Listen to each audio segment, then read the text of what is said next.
senhores! Bom dia, boa tarde, boa noite. Está começando mais um Talk to Biz, a nossa coluna semanal sobre estratégia, gestão, marketing e inovação. O meu nome é Bruno Garcia, eu sou professor e profissional na área de marketing e business, e aqui você já sabe, toda semana a gente traz um tema novo a respeito do mundo dos negócios, mas também a gente faz comentários sobre notícias e acontecimentos que podem ter um impacto na sua empresa, no seu planejamento estratégico ou na sua carreira. Lembrando sempre que esse podcast está lá disponível em talktobiz.com ou talktobiz.com.br, são os nossos endereços virtuais. É claro que você pode buscar o Talk to Biz nas principais plataformas de podcast da atualidade. Basta buscar por Talk, o número 2 e Biz, que você vai nos encontrar, e também estamos no YouTube. E hoje a nossa reflexão é sobre produtos, ciclo de vida, ciclo de recompra e obsolescência programada. Como é que essas coisas estão entrelaçadas e o que tem de verdade e mito, quais devem ser as reais preocupações de um profissional de marketing e de uma empresa. E o fato de ter acontecido nessa semana os lançamentos, a apresentação do iPhone 15 e de novas linhas de produtos Apple, acaba que a gente está sempre voltando a esse tema. Primeiro de ciclo de vida de produto, ciclo de recompra ou ciclo de vida útil do produto, e a gente falar sobre a tal da obsolescência programada. Uma preocupação constante em todo profissional de marketing é com alguns desses ciclos. A gente tem ciclo de vida do produto, a gente tem o ciclo de recompra do produto. Importante aqui não confundir, tá? Não vamos confundir. Aqui eu não estou falando do ciclo de vida do produto no sentido das fases de um mercado. Quer dizer, aquele gráficozinho que vai introdução, crescimento, maturidade e declínio. Embora isso também, óbvio, esteja ligado ao nosso tema, mas aqui eu estou falando do ciclo de vida útil de um produto, que é o quê? É o tempo de vida, o ciclo desse produto nas mãos de um consumidor. Isso, óbvio, tem relação com a durabilidade de um item. Por exemplo, se eu compro um chocolate para comer na rua, ele vai ter uma duração curtíssima. Por isso, inclusive, que ele vai ser classificado ali como um bem de consumo. Enquanto se eu compro um automóvel, independente da marca, independente do modelo, com a devida manutenção, ele pode durar até por décadas ou, de certa forma, indefinidamente. Você ali atualizando alguns componentes, trocando algumas peças de tempos em tempos, ele tem uma durabilidade bastante longa e, em alguns casos, indefinida. Por isso ele vai ser classificado como um bem durável. Aqui no Brasil, em especial, se andando aí pelas ruas, você vê com uma certa frequência aí carros que já têm mais de 3 ou 4 décadas de vida e estão por aí rodando numa boa. Só que a durabilidade de um produto, ou seu ciclo de vida útil, tem impacto direto em um outro ciclo, que qual é? É o ciclo da recompra. E o ciclo de recompra tem um impacto direto na perspectiva de sustentabilidade de um negócio, sustentabilidade pela ótica financeira e até mesmo na sua orientação estratégica, porque dependendo da categoria de produto em questão, talvez uma recompra demore muito para acontecer ou mesmo não tenha previsão de acontecer. Quer ver uma coisa? Qual é o ciclo de recompra se eu for hoje numa loja de material de construção e comprar um martelo, por exemplo? Um martelo é uma ferramenta, um bem durável e, a princípio, não há qualquer previsão que eu tenha que comprar um novo martelo. Então, o martelo não é uma ferramenta que vá quebrar com uma certa facilidade. Na verdade, acho que a pessoa teria que se esforçar, para quebrar um martelo. Ou seja, esse camarada que está comprando um martelo hoje, talvez ele não precise comprar um martelo nunca mais na vida dele. Ou seja, para essa empresa que vende o martelo, qual é o ciclo de recompra? E como é que eles calculam isso? Então, qual é a abordagem? Como é que eles olham para determinar público-alvo e como é que eles pensam toda essa abordagem de marketing? Se é que pensam ou se estão focados mais numa abordagem comercial. Agora, se a gente mudar o exemplo, não é mais um martelo. Eu vou hoje na rua e vou comprar uma geladeira. Ou então não vou comprar uma geladeira, vou comprar uma TV. Qual o ciclo de recompra da TV? qual o ciclo de recompra da geladeira? Agora, se eu for comprar um telefone celular novo hoje, qual o ciclo de recompra para esse telefone celular? Isso tem a ver, em parte, com a vida útil desse aparelho.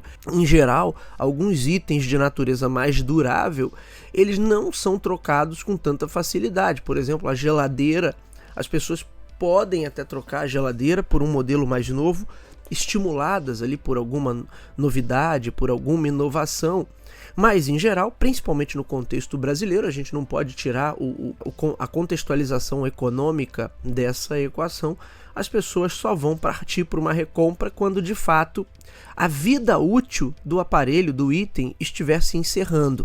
Diferente do que a gente vê em sociedades, em economias superavitárias, onde as pessoas têm mais dinheiro disponível em caixa, e eventualmente o camarada vai trocar mesmo esses itens, ele vai trocar não havendo necessidade, né? Então a gente também precisa fazer esse link, essa contextualização, porque o ciclo de vida útil ele vai estar associado ao ciclo de recompra em algumas situações, mas não necessariamente em todas. Portanto, num país como o Brasil, boa parte da população vai trocar a geladeira, talvez mais ancorado pelo fato daquele ciclo de vida útil estar chegando ao fim. Então a geladeira já começa a apresentar uma série de problemas, já passou por manutenção 1, 2, 3 vezes e os problemas voltam a aparecer, e aí o camarada vai lá e aposenta, vamos dizer assim, entre aspas, aquela geladeira e vai atrás de uma nova. Portanto, encerrou-se o ciclo de vida útil, ele vai para o ciclo de recompra. A TV já fica no meio do caminho. As pessoas vão querer trocar porque de repente você não tem ainda uma Smart TV, ou não tem uma 4K, ou está querendo uma tela maior, então não necessariamente chegou ao fim da vida útil, mas as pessoas vão querer a recompra. E o telefone celular, mais ainda, porque na verdade o telefone celular, a evolução tecnológica acontece mais rapidamente, então o celular começa a não ter a mesma performance, não rodar tão bem os aplicativos mais recentes, ou seja, a memória vai ficando cheia de fotos, vídeos, e aí você acaba tendo uma necessidade, não necessariamente pelo fim da vida útil, mas uma necessidade de atualização pelas novas demandas que surgem para esses aparelhos. Bom, mas onde eu estou querendo chegar com tudo isso, né? Inclusive eu fiz uma referência aos lançamentos da Apple dessa semana, é porque cada indústria vai precisar entender o seu ciclo de vida útil de um produto e seu ciclo de recompra, porque cada uma delas vai ter abordagens específicas dependendo do tipo de oferta que elas vendem. É claro que na cabeça de um empresário ou de um gestor, o mundo ideal seria com ciclos de recompra cada vez menores. Então, o mundo ideal seria que, assim, olha, a pessoa compra um produto hoje e amanhã, que tal ela já comprar um novo, né? Seria maravilhoso se fosse assim, mas na maioria das vezes isso não é assim que acontece, isso nem é viável, também não é muito inteligente, mas é principalmente inviável, tanto pela perspectiva do consumidor, né? Primeiro que o consumidor vai querer ter alguma durabilidade nos seus produtos, e quanto pela perspectiva da própria indústria, né? A ideia de recompra infinita ou recompra constante, ela funciona em alguns mercados, não em todos. Então há uma certa ingenuidade quando a própria indústria tenta forçar a barra para acelerar essa recompra, dependendo do caso. É óbvio, parece aquele episódio do Chaves, onde o Seu Madruga pede que o Chaves fure os balões do Kiko, porque o Seu Madruga está vendendo o balão, então ele quer que o Chaves vá lá e dê um jeito de furar o balão do Kiko para que o Kiko compre um novo. Ou seja, o que o Seu Madruga está querendo, enquanto empreendedor ali, entre aspas, muitas aspas na verdade, é acelerar a vida útil, o ciclo de vida útil de um produto, para acelerar com isso o ciclo de recompra. É o que está em jogo ali. E aí a gente entra num outro conceito, que é o da obsolescência programada, que seria o quê? Seria um planejamento metódico, um planejamento interno da empresa, de algumas indústrias no caso, para fazer isso que o Seu Madruga está fazendo ali com o Chaves, meio que forçar a barra e tentar obrigar o consumidor a fazer a troca, encurtando esse ciclo de recompra. Às vezes encurtando o ciclo de vida útil do produto, mas de alguma maneira tentando forçar a barra para encurtar o ciclo de recompra. há muito mito, né, a respeito dessa ideia da obsolescência programada. Nem tudo que se diz por aí é exatamente verdade, até porque a obsolescência ela é muito descrita de uma forma ingênua e até caricata. Quer ver uma? Na maioria das vezes aqui no Brasil, a ideia de obsolescência, quando é tratada aí no senso comum, é colocada como a indústria faz aparelhos de pior qualidade, então a gente está consumindo itens cada vez mais frágeis, por assim dizer, justamente para que eles quebrem com uma certa facilidade, para que você tenha que comprar. Então essa seria a tática, vamos dizer assim, mais suja, a tática seu madruga para o ciclo de obsolescência programada de um produto. Eu crio um produto, eu vou lá, eu crio um jeito de destruir aquele produto, ou seja, eu faço um produto extremamente frágil, extremamente deficiente, para que ele não tenha uma durabilidade muito boa, e aí você precise comprar outro. Essa é uma ideia ingênua e por vezes caricata, justamente porque é muito louco você pensar numa indústria que vai fazer produtos de pior qualidade. Se você pegar nas marcas e produtos e linhas de famílias de produtos mais famosas, mais consagradas, nas grandes empresas, principalmente na área de eletrônicos, de tecnologia, mas se a gente pegar qualquer coisa que envolva aí uma intensividade técnica aí, até a produção de automóveis pode entrar nessa seara, você pensar que as marcas mais respeitadas, ou as marcas mais famosas, ou as marcas campeãs de venda, são aquelas que fazem produtos de pior qualidade para o camarada ter que comprar logo outro, é uma loucura. É óbvio que isso não acontece. Então, você pegar hoje, acho que a montadora que mais vende carros no planeta, que é a Toyota, até onde eu sei, esses números se atualizaram do ano passado para cá, mas a Toyota já há alguns anos é a principal marca, a principal vendedora de veículos do planeta.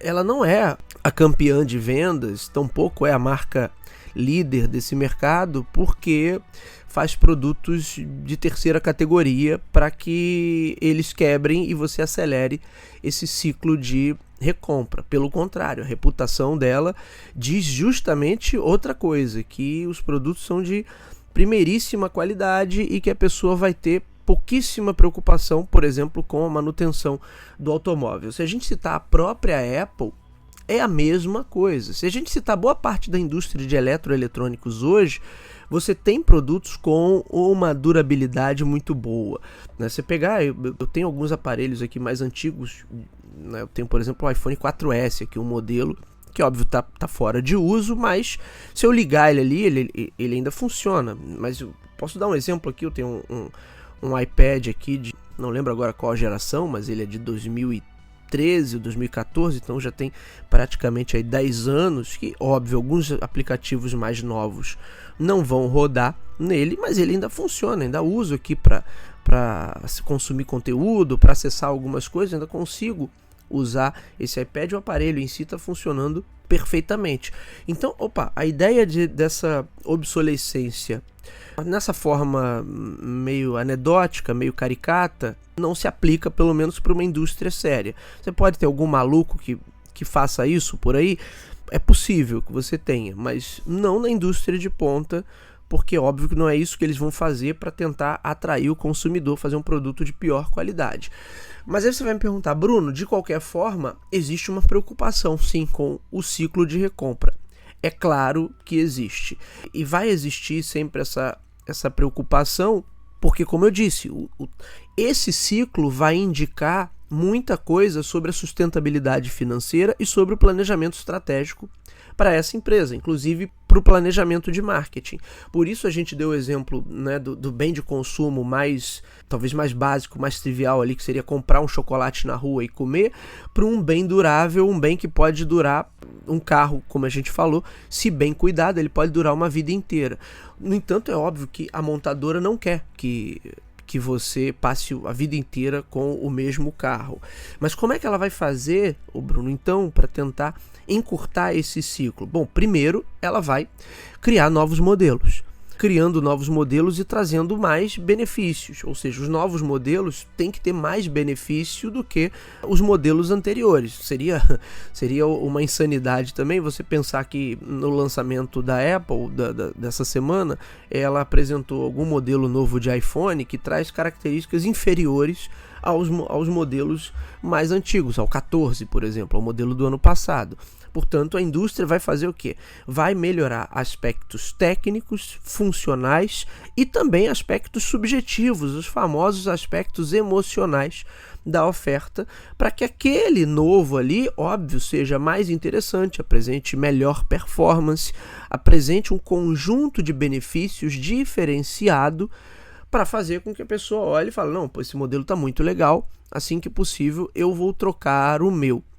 Aí a gente, de novo, tem que fazer a contextualização com o cenário macroeconômico, porque numa sociedade superavitária é óbvio que as pessoas vão ter essa disposição para trocar esses bens com muito mais rapidez. Então os ciclos costumam ser menores. Bem, isso gera um outro problema, que é o problema do desperdício, o problema do consumismo. Era muito comum nos anos 80, anos 90, quando algum brasileiro ia passar um tempo fora, ia morar fora, ou ia visitar o exterior, e as pessoas sempre ficavam boquiabertas, assim, se fosse para os Estados Unidos ou para o Japão, que o camarada botou no lixo, ele comprou um negócio que era na moda antigamente, as novas gerações nem sabem o que é isso, mas um videocassete, que era um aparelho, um eletroeletrônico de altíssimo valor agregado naquela época, você gravar a programação, gravar seus filmes, enfim. Eu lembro desse tipo de relato, o fulano foi morar não sei aonde e pegou um videocassete novinho no lixo, porque aquela família tinha comprado um novo e botou o modelo antigo lá para o lixeiro levar, ou para que alguém passasse por ali e levasse. E aí, dentro da nossa perspectiva aqui de uma economia muito mais apertada, né, muito mais complicada, muito mais complexa, óbvio que você olha isso, nossa, né, porque você vai esperar o ciclo de vida útil daquele produto, como o empenho financeiro aqui, proporcionalmente, ele acaba sendo muito maior, ou seja, um americano médio comprando um videocassete, um brasileiro médio comprando um videocassete nos anos 80, pode ser algo semelhante ao que seria hoje um americano médio comprando um novo modelo de iPhone e um brasileiro médio comprando um novo modelo de iPhone. O empenho financeiro aqui por parte do brasileiro, proporcionalmente, ele é muito maior, logo você vai querer que aquele produto ali dê o melhor de si e tenha também o maior ciclo de vida útil possível. E você não vai querer trocar com tanta facilidade. Mas mesmo nas economias superavitárias, como é o caso dos Estados Unidos, o ciclo de recompra de telefone celular, em especial de iPhones, não reduziu e sim aumentou. Nos últimos anos, esse ciclo está maior. Isso em parte se deve por conta de alguns aspectos também econômicos, pandemia, Covid, inflação, mas se deve muito pela falta de inovação, pelo fato dos aparelhos não estarem trazendo mais nenhum grande pacote de benefícios que o diferencie dos demais.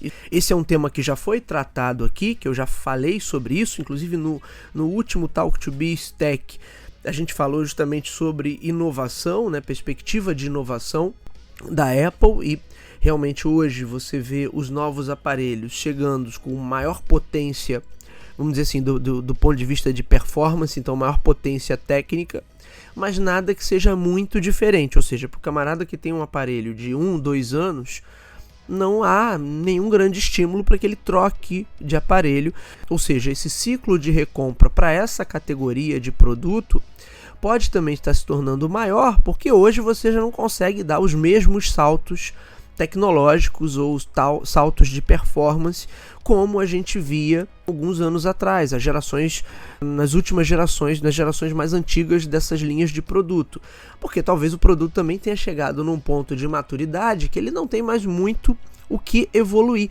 Também foi um ponto que nós discutimos aqui na última edição do Talk to Biz Tech. Daí você chega numa questão, né, Bruno? Então, qual é o melhor caminho, de fato, para uma indústria se sustentar financeiramente e ter uma estratégia que seja adequada? Bom, primeiro, entender as características do seu produto e o que é valioso para o consumidor. Agora, entender esse ciclo de vida útil e o ciclo de recompra e trabalhar de fato com inovação, sempre orientado para a inovação. Porque do contrário, quando eu começo a ter novos lançamentos que trazem mais aspectos técnicos que acabam sendo, na maioria das vezes, imperceptíveis ou irrelevantes para o consumidor em geral. Então, você falar para um consumidor que uma câmera que antes tinha 30 megapixels, agora tem 40 megapixels, para boa parte das pessoas isso é absolutamente irrelevante, porque as pessoas sequer entendem o que é isso, o que é um megapixel. Você falar de aspectos técnicos do processador e tudo mais, também, na maioria das vezes, isso é irrelevante. Ou seja, os aspectos técnicos, quando eles começam a aflorar mais, pode ser que o produto não tenha outros atrativos e não tenha outras formas de atrair esse consumidor. E aí o consumidor, óbvio, vai ficar muito mais ligado na vida útil. O que faz ele querer trocar, de fato? É a inovação, é esse conjunto de benefícios, a proposta de valor diferenciada, e falar, nossa, esse aparelho tem recursos que o meu não tem. A gente pensar na indústria de videogames, que também chegou num ponto de maturidade, né? O que a gente tinha antes nas gerações passadas era, de uma geração para outra, um salto qualitativo muito grande. Nas últimas 2 gerações você já não tem esse salto qualitativo tão grande.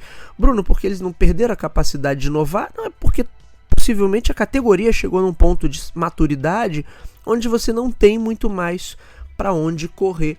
E, obviamente, isso gera uma dificuldade para gerar inovação, porque aí eu não tenho mais o que trazer para aquele produto, o que trazer de diferencial. E a indústria começa a buscar outros caminhos. Vou trabalhar mais com serviços, ou no caso dos videogames, vou trabalhar mais com realidade aumentada ou realidade virtual, vou tentar gerar novas experiências aqui. Enfim, a indústria vai tentar caminhos para criar novamente a inovação, para gerar produtos efetivamente diferenciados, e aí sim eu tento reduzir esse ciclo de recompra.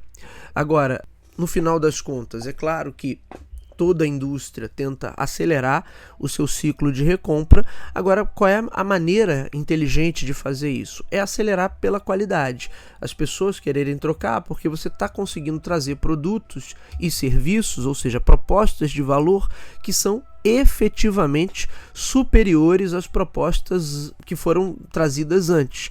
E aí sim, aí eu gero essa expectativa pelo novo e as pessoas vão querer trocar. Agora, quando a indústria também se afoga no seu próprio tsunami de lançamentos, um atrás do outro, porque aí entra numa outra questão que eu preciso manter, entre aspas, esse mercado aquecido, a coisa acaba caindo nessa mesmice, porque uma hora você não tem mais o que oferecer. Ou seja, fica cada vez mais difícil você convencer o consumidor de que existe ali de fato algum diferencial. Mas eu também não tenho como perder isso de vista. Portanto, o caminho é o quê? É gerar maior valor, é trazer inovação. E em segmentos onde existe já um nível de maturidade muito grande daquele setor, realmente vai ficando mais do mesmo, e é o que acontece com todas as categorias de produto que já estão aí muito bem consolidadas. Cabe à indústria, cabe a cada segmento econômico buscar a melhor forma de inovar. Certamente a Apple não é a Apple fazendo aparelhos e produtos de menor qualidade. A Sony não é a Sony fazendo aparelhos e produtos de menor qualidade. A Nintendo não é a Nintendo fazendo aparelhos e produtos de melhor qualidade. Mas o que se gera ali? Uma proposta de valor que compensa na visão do consumidor. Então ele vai ver, olha, esse aqui tem um conjunto de benefícios tão interessante que aí sim vale a pena eu fazer a troca. E aí você vai ter questão da evolução do ponto de vista funcional, do ponto de vista técnico, ou do ponto de vista mais subjetivo, do ponto de vista emocional, mas eu tenho sempre alguma evolução. seja, a obsolescência ela tem que vir porque você tem algo muito melhor a oferecer e não porque aquele produto que você vendeu antes é tão ruim que ele vai quebrar e as pessoas vão ser obrigadas a trocar. Não é assim que a coisa funciona. E na sua empresa, no seu ramo de atividade, como é que é o ciclo de vida útil de um produto? E como é que é o ciclo de recompra? Será que a empresa está pensando nisso e está acompanhando isso da maneira que deveria? E como esse ciclo de recompra é estimulado? Quais aspectos funcionais, técnicos, emocionais são trabalhados para que exista esse ciclo de recompra? Ou então, não, Bruno, eu estou numa empresa onde não tem possibilidade de recompra. O camarada só vai comprar aquilo ali uma vez, que ele só vai usar uma vez. Sei lá, uma fábrica de caixão, né? Ele só vai comprar uma vez, não tem jeito, só vai usar uma única vez na vida dele. Será que são esses casos? E nesse caso, qual a melhor estratégia em cada um desses cenários? Deixa aí nos seus comentários e a gente continua essa discussão num próximo episódio. Muito bem, senhores, esse foi o nosso Talk to Biz de hoje. O meu nome é Bruno Garcia, você me encontra nas principais plataformas sociais. Bruno Garcia no LinkedIn, Bruno_Talk to Biz no Instagram e também no Threads. O Talk to Biz, você já sabe, está disponível nas principais casas do ramo. Se você é usuário Apple, vai lá no aplicativo de podcast do iOS. Se você é usuário Android, vai lá em Google Podcast. Se você está acostumado a ouvir suas músicas, seus programas prediletos pelo Spotify, Deezer, Amazon Music ou em tantas outras plataformas, também estamos por lá. Basta buscar por Talk, o número 2 e Biz, que você vai nos encontrar. E sempre fica o convite para que conheçam o nosso canal no YouTube. Além de todos os episódios do podcast, tem conteúdo exclusivo em vídeo. Fica o meu convite, Talk to Biz no YouTube. Por fim, aquele último recado: se você acompanha o nosso trabalho, gosta do material que é produzido por aqui, ele agrega valor à sua vida, ao seu dia a dia profissional, aos seus estudos, à sua tomada de decisão, compartilhe, indique para os seus amigos. Vamos atuar nessa corrente do bem, levando bom conhecimento qualificado sobre estratégia, gestão, marketing e inovação ao número cada vez maior de ouvintes. É isso, meus amigos, hoje ficamos por aqui, nos vemos na semana que vem, um abraço a todos, até lá!